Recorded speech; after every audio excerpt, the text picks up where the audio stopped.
Oh, yes. Welcome back, everyone. Today I'm very excited to bring you a review for the final figure from Transformers War for Cybertron Kingdom. And this is Core Class Autobot Hot Rod. This is a toy that, like the Voyager Class Blaster, is going to be re-released in Legacy. And much like Astro Train from Siege was pulled forward into the line just to help kind of flesh it out as we were waiting for Legacy to be released. So if you do end up obtaining this toy, it'll either be in this Kingdom packaging or in the new Legacy packaging. Either way, you're getting the same toy. So, if you've seen my reviews before, you know this goes. We're going to take a look at Hot Rod's packaging. Then we'll open it up, we'll see the instructions, and we'll see Hot Rod himself in both his vehicle and robot modes. Naturally, I'll be doing plenty of group shots and comparisons today. And then at the end of the video, I'll give my final thoughts. So Hot Rod comes in your standard War for Cybertron Core Class packaging. This will be the last time you guys see this before they switch to the new box type packaging. You get a nice bit of artwork of Hot Rod wielding a sword here. And if you notice, the sword that he's wielding seems to be bigger than the one that comes in the package. And that's because this sword is actually the combined weapon formed from all three Core Class figures from the first wave of Legacy. However, since those figures are not available before this, Kingdom release of Hot Rod, they just went and colored all of this in red to make it look like that. But this is actually what the combined weapon looks like. It'll just have more color to it. So something that was overlooked by a lot of people, including myself, until someone else had pointed it out. Really neat little detail there. I do wonder if they're going to demonstrate that combining gimmick in the instructions for this toy, or if they'll leave it out of the Kingdom version. We'll find out here in a moment. So you can see Hot Rod himself right there, the sword that we mentioned. And we flip this around. Oh, by the way, he's Kingdom number 43. So tail end of the line there. All right, we get renders of the toy in both vehicle and robot modes. It takes 8 steps to transform. And you can also see that you can store his sword on top of his vehicle mode there. And really, that's about it. No flavor text, anything like that. He's just a core class. So let's go ahead, tear away Kingdom packaging for the last time, and see what's inside. Here's our instruction sheet for Hot Rod. His name here, the render, number 43, all your branding. Lift this up. First thing we get is how to have him wield his sword, and then it just goes straight to the transformation to vehicle mode, complete with attaching the sword to the top of the spoiler there. And that's it. Sadly, there doesn't seem to be a way to actually have him, put his sword up on his back or anything, which I think is a shame. Oh, I mean, I guess you can, right? The spoiler's on the back, so the sword should be able to go on there. Yeah, you'd think they'd show that off, but for some reason they don't. So, there's the instructions. Now we get to see Hot Rod's little vehicle mode. And I will say that for a little core or legend-sized vehicle, it's quite good looking. It does look like Hot Rod's vehicle mode. Oddly enough, there's no Autobot symbol right here on the hood. That seems like an odd thing to leave off. I mean, they put it here on the fake chest, but not here for some reason. You can see the sword going right on top of the spoiler. Just plugs in via a little 3mm post right there. You can leave that off if you want to see the full thing. Spoiler's pretty beefy looking. Very fleshed out right here. And it does actually come off too, which is interesting. I guess it could be wielded as like a shield or something, maybe. It is keyed too, which is cool. You got the little nub right there, just to make sure it stays where it's supposed to. And the vehicle does roll, well, not very well. I was going to compliment it, but yeah, never mind. The front wheels barely touch the ground here. So it rolls, I don't know, okay-ish, depending on where you press down on it. The windshields are painted this, kind of pale gray color, which is fine. I wouldn't expect translucent plastic on something this small. So paint's kind of the way to go there. And he does have the exhaust pipes well painted. He does have those stupid pegs through the wheels, but again, I wouldn't expect, any different on a small toy like this. The back's still pretty much empty, just like the Voyager-size Hot Rod. And yeah, I mean, it's a competent enough vehicle mode. It's just got some oddities to it, especially when it comes to the lack of a sigil on the hood there. I mean, that seems like a weird thing to leave off, especially if you're trying to go for this illusion of, the car hood becoming the chest, but I guess they just couldn't be bothered to put it on there. Okay, here's a comparison shot with the Voyager class Hot Rod from the Studio Series 86 subline. And, 86 is a line that's focused very strongly on screen accuracy. So because of that, this Hot Rod's vehicle mode looks much more accurate to the cartoon than this one. When it comes down to the colors, the detailing, the overall shape, where it's a lot wider and flatter looking, Yeah, it's really meant to go very, very hard in that toy accuracy department. Whereas this one, it leans a little more, or sorry, it's great accuracy department. This one leans a little more toward the old toy. It's a deeper red, and just isn't specifically trying to be any one version of Hot Rod. It's just supposed to look recognizably like him. So some key differences, like we said, the shape of it, the actual use of translucent plastic here, the details on the hood, headlights, all that. You can see the exhaust pipes are laid out quite differently between these two. And then the spoiler on the Studio Series one is bigger, but it's also very, very flat, whereas this one's pretty beefy looking, has a lot of molded detailing. So, I don't know, there's pros and cons. The big downside to the Studio Series Hot Rod, and something that virtually everyone complains about, is the yellow hinge right here that just really breaks up the color. This thing would look twice as good if this was actually red, so he actually looked like he's supposed to. But due to cost cutting, they decided that part had to be molded in bright, eye-searing yellow. So, that's a bit of a bummer there. Now, as far as just pure aesthetic appeal, I actually like the smaller car mode a bit more. I like the shape of it. It looks a little more realistic in terms of, having to actually seat a person inside. And I do prefer the darker reds. And I also like that very, thick, well-lined out spoiler on the back. So, even though it's not nearly as fancy, I mean, it lacks things like rims and all that, I just kind of feel a little more drawn to this one. Doesn't mean it's better. This is clearly, a much better vehicle mode when it comes to, level of detail and functionality and all that. Though it also has a gaping hole in the back. Just atrocious. Look at that. They both just don't even try there. So again, just lots of pros and cons. At least in my current mood, I find myself a little drawn toward this one. Maybe on a different day, I might like this one more. It's kind of close, because they each do some good things and some bad things. Alright, here's another vehicle comparison with the Combiner Wars Legends class Hot Rod, though that was called Rodimus then, because they still hadn't reobtained the license for Hot Rod. Very, very different vehicle mode. This guy's actually just a retool of Blackjack from the Menasor Combiner, and then they threw on this axe that kind of doubles as a vehicle spoiler to kind of give it that Hot Rod flair. Now, honestly, the spoiler here, it's very cool looking except for the big axe handle right here. If you just kind of cut that part off, this is actually very, very nice with like the vents and all that on there. And I do like the dark colors. I like this, shiny blue paint on the windshields. Kind of wish he had gone for something similar, which would actually put him looking a little closer to this guy. But for whatever reason, they went with a pale gray. Who knows? So clearly, this toy is better at looking like Hot Rod than this one, because it's not even the right vehicle mode, really. So this group shot is more about just kind of comparing scale and just overall quality. I will say, this one at least has rims. He at least, uses the age-old wisdom of, if you're using pegs, have the pegs go on the inside, not the outside. That for some reason Hasbro is just really skittish about lately. I don't know what it is, but they have embraced this whole idea of like, oh, who cares if there's just giant red pegs sticking through his wheels? No one will notice that, right? Except, everyone. So, I don't know. Again, pros and cons to each one. Better Hot Rod, but I kind of feel like this is just a better Legends class toy. It's a little more fleshed out of a vehicle. It actually has a bumper here. Actually has a rear bumper that's not, open or anything. It works. It works pretty well as just its own, figure. Now for our final vehicle mode shot, we're doing a group shot with all of the Generation 1 based core class figures that have come out so far. Obviously this doesn't include Legacy because I don't have those yet. But this is just a good way to see how his vehicle mode compares to the others. Now, the core class figures, in my opinion, don't have the strongest vehicle modes. They're usually pretty compromised in one way or another. The flip side of that is compromising the robot modes for the vehicles.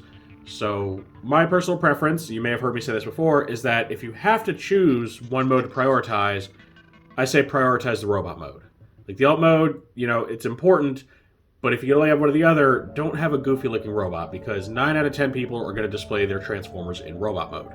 So all these guys here, your Starscream, Megatron, Soundwave, Optimus, and that Target exclusive Bumblebee, they all have pretty wonky looking vehicle modes. Megatron, is very, very gappy looking. He's got like feet hanging off. Starscream looks like a weird chibi jet. Soundwave's pretty solid, except his feet stick up here. Optimus has his feet just kind of hanging off the back. And then Bumblebee, probably the least compromised. Still not great looking, though. But then we get to Hot Rod. And Hot Rod takes the exact opposite approach, as we'll see, where he's got a really solid-looking vehicle mode for a core class figure, but it comes at the expense of something, as we'll see here right now. Okay, now it's time to transform Hot Rod. So if you haven't already, go ahead and remove his sword. Then, what you want to do is get this whole hood and windshield area to just lift straight up like that. You're going to start pulling the feet away from the spoiler area. Oh, not supposed to come off, but gets it out of the way, I guess. So they're going to come off like that. It's going to separate these two halves, and we're just going to kind of pop these apart. Swing them out like that. Get them out of the way. You fold all this stuff down. Bring his arms down.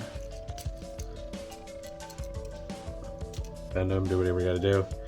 And then you just swing these in until they press into place. There's kind of tab there. You won't hear a click or anything.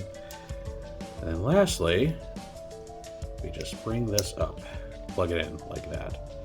So, yeah, there it is.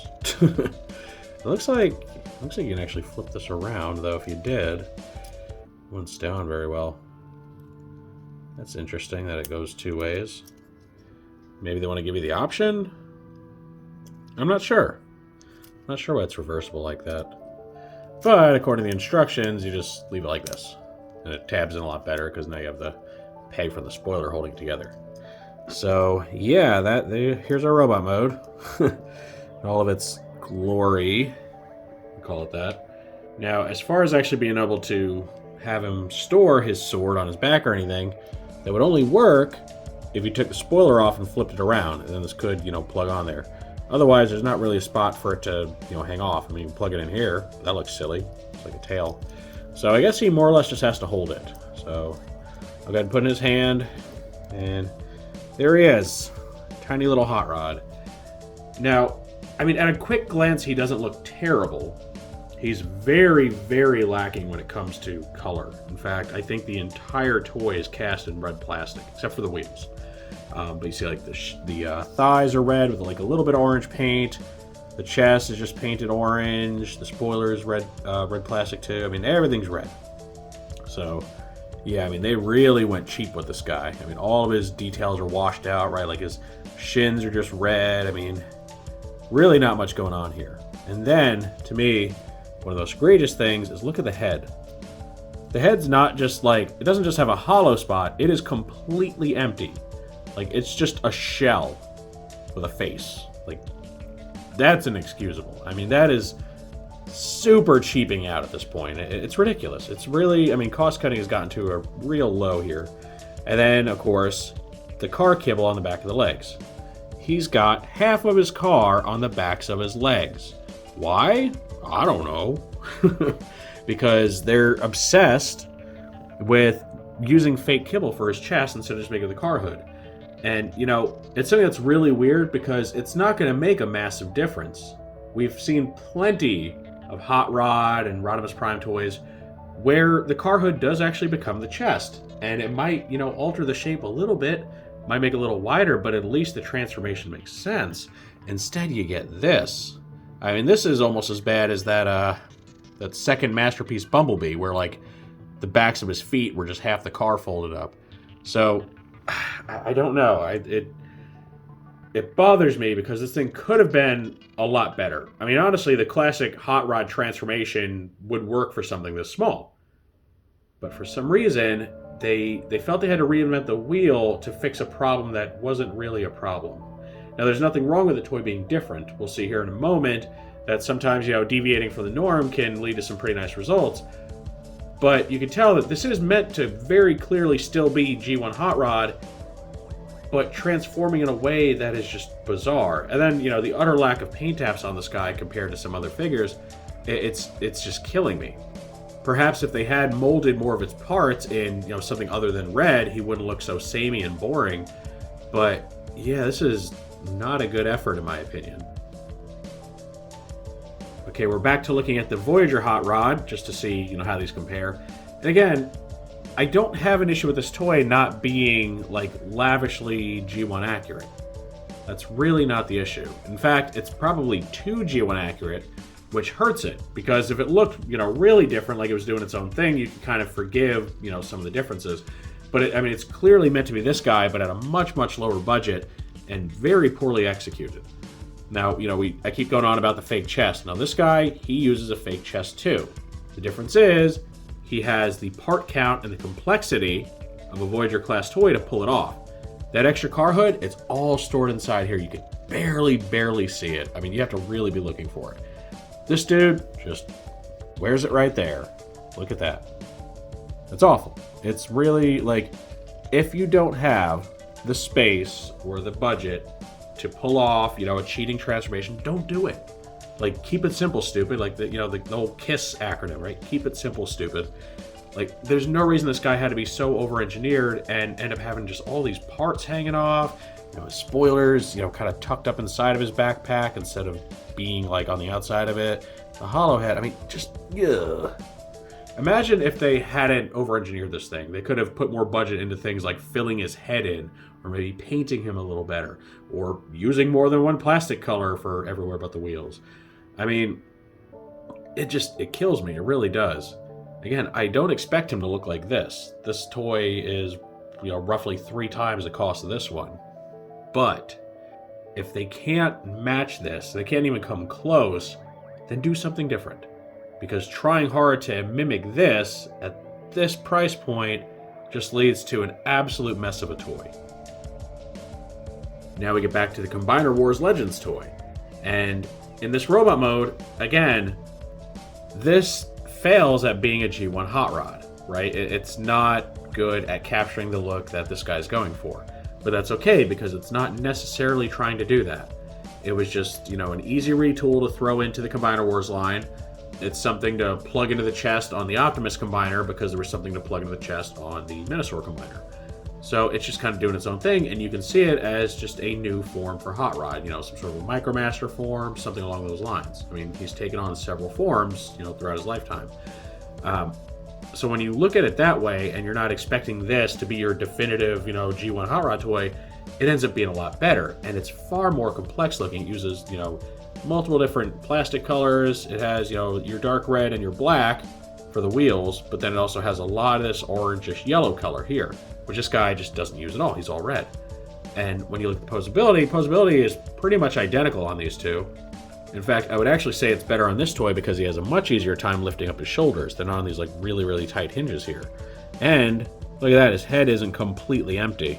It's a little hollow, but you can see they actually have some like structural support in there. He's got some really nice silver paint on the face as opposed to this really ugly flat gray where you can barely see the eyes. And I really think this is truly a better toy. Not a better G1 Hot Rod, but just a better toy of some form of Hot Rod. And there's a reason that it's been reused a few times, right? It obviously started as Blackjack, but it was also used to create the Battle Chargers in the Takara exclusive, was it Transformers Adventure line? I think that's what they called RID over there, right? Adventure. So it's a solid enough mold. Even if it doesn't make for a great Hot Rod, I still think it's a much better toy. And, we typically think of Core as being a little bit of a step above Legends class. In this case, it's really not. I think that this probably has more budget in it. You can feel the difference in mass between them. This guy's heavier, so he's got more plastic going on, more mass. It's very, very disappointing to see because you expect things to get better with time, not worse. And now here's our robot group shot with the other Core class toys. And this, really highlights something I was saying about you either make something slavishly G1 accurate, if that's what you're going for, or do something different. And we have some good examples here. Your Starscream, your Soundwave, and your Optimus Prime are really just mini versions of their Voyager class toys. They all look fantastic. They lack complexity a little bit, but they pull a lot of the same tricks. The Starscream, he doesn't look very different from the Earthrise toy. The Soundwave, I'd argue, actually looks better than his Netflix Voyager. Then Optimus, he just looks like a tiny version of Earthrise Optimus Prime. And then you can see we have Megatron and Bumblebee here, and they're a bit different than we're used to seeing them. In the case of Megatron, he's a very big tank, which, follows suit with his, more recent toys, because the tank is just kind of his new alt mode. But it's not very accurate to, the Generation 1 stylings, the cartoon look. But he really owns it, right? He does some things very, very different, got a very interesting transformation that, borrows some ideas from his War for Cybertron Voyagers, and then also does some different stuff. It's got a neat little nod in the form of having his own pistol mode form his tank cannon, or his little back silencer piece for robot mode. And he looks like a new form of Megatron, not something trying badly to be the G1 cartoon Megatron. And Bumblebee's doing the same thing. He's got the same overall look. He's got the car hood feed, he's got the little windshield chest, but he's based off of a very different vehicle mode. In fact, he looks more like Bumper than Bumblebee in vehicle mode, which really, I wish we got an answer on why that is, because his vehicle mode looks exactly like Bumper's. Like, was he a canceled Legends class that got carried over? Don't know if we'll ever know. But he is doing his own thing. He gains like some car door wings, which is a nod to his live action incarnation. And, he's recognizably Bumblebee without being, slavishly cartoon accurate. And then we get this.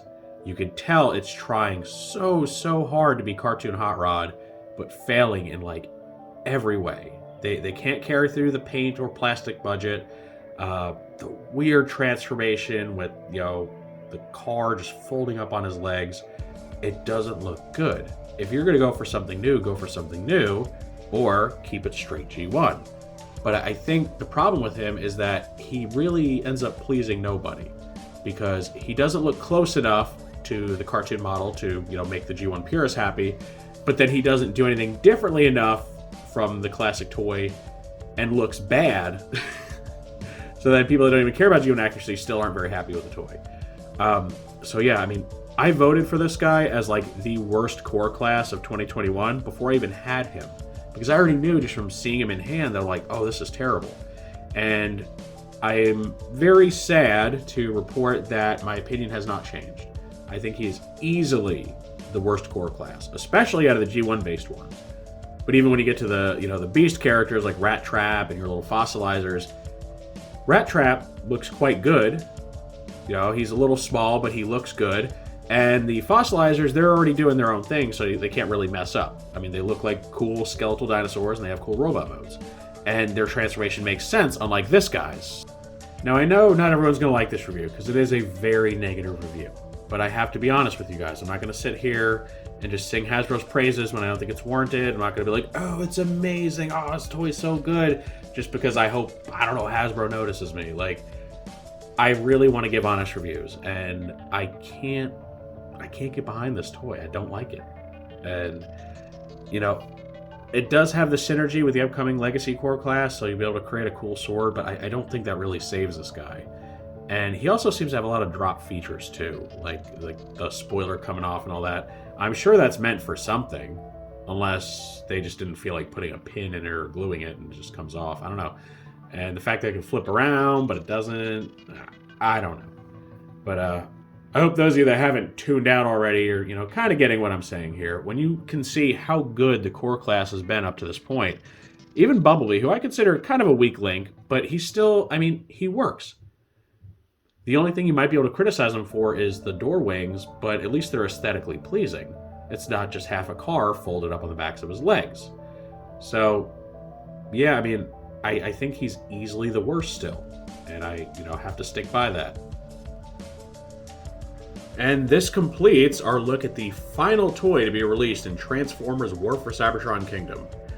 I wish I could say that Kingdom went out on a high note, but this guy, in my opinion, is just an utter disappointment. And Kingdom, it had its ups and its downs, but overall, it was a fun toy line. It had some really great figures, had some really cool ideas in the form of fossilizers, right? Something that's really never been done before. They were all original characters, except for Transmutate, if you count her. And even Blaster, who was like a latecomer and, was kind of a legacy, rollback, was very solid. And then you get this guy, and she's like, oof. Maybe you should have just stayed in Legacy where you belong, man, because yikes.